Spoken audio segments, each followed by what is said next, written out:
ना पड़े। हमारी अगली क्रांति है रोजगार की क्रांति। मेरे बेटा बेटियों, तुम जानते हो हमने इस साल 1 लाख सरकारी नौकरियों में भर्ती करने का फैसला किया। सरकारी नौकरियों में भर्ती का क्रम निरंतर जारी है। ये 1 लाख पूरा हो जाएगा तो 50,000 भर्तियां फिर शुरू हो जाएगी। पुलिस की भर्तियां अभी चल रही है। इसके अलावा भी हमने नई भर्तियां निकालने का भी फैसला किया है।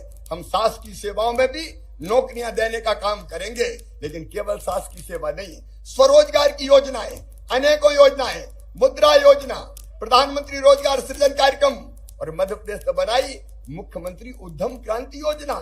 ऐसी उद्यम क्रांति योजना के अंतर्गत इन सब चीजों को मिला के, इन सब योजनाओं को मिला के, क्योंकि उद्यम क्रांति में हम 1 लाख से 50 लाख रुपए तक का लोन बच्चों को देते हैं, जिसकी गारंटी सरकार लेती है और ब्याज की सब्सिडी भी देती है।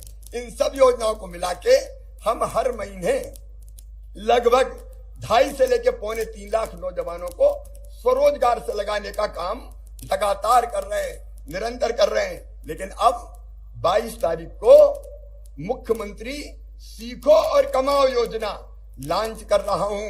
आपने इस योजना के बारे में सुना होगा, पढ़ा होगा, कई बच्चों ने आवेदन किया है। हमने तय किया है कि बच्चों को हम काम सिखाएंगे। स्किल्ड अगर वो हो जाएंगे तो उनको कहीं भी रोजगार मिल जाएगा। और इसलिए मेरे बेटा बेटियों, जो 12वीं पास या जिन्हें ITI की है या ग्रेजुएशन किया है, वो अगर काम सीखना चाहेंगे तो वो आवेदन करेंगे। अलग अलग कंपनियां जिन्हें स्वीकृति दी है वहां उनको काम सीखने भेजा जाएगा और काम सीखने के बदले उनको 8,000 रुपया महीना दिया जाएगा, ताकि वो काम भी सीख सके और उस दौरान उनकी आजीविका भी चल सके। इस योजना को अब हम प्रारंभ करने वाले हैं।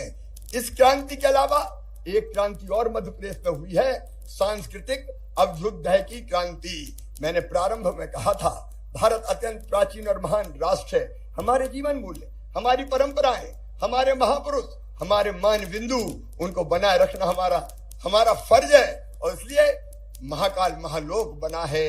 उज्जैन में कल 5-6 लाख लोग थे, परसों भी 6 लाख लोग उज्जैन महाकाल महाराज के दर्शन करने और महाकाल महालोक देखने आए थे।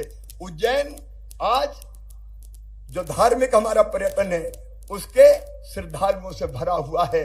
रोजगार के अनेक अवसर पैदा हुए। हम ओंकारेश्वर में अद्वैत वेदांत धाम बना रहे, एकात्म धाम बना रहे।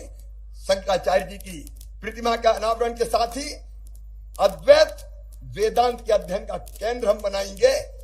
ओंकारेश्वर को राम रजा लोक ओरछा में, बनवासी राम चित्रकूट में, हमारे संत रविदास जी का मंदिर हम सागर के बड़तुमा में बना रहे हैं। परशुराम लोग, भगवान परशुराम लोग, राणा प्रताप लोग, अहिल्या देवी लोग सलकनपुर में, अलग अलग स्थानों में हनुमान लोग, जामसावली में, वो भी बनाने का हम काम कर रहे हैं। सांस्कृतिक अभ्युदय का एक नया अध्याय मध्य प्रदेश की धरती पर प्रारंभ किया है। और एक क्रांति और हुई है।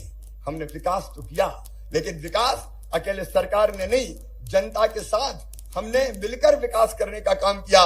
जन भागीदारी से सुशासन देने का काम मध्य प्रदेश की धरती पर हुआ है।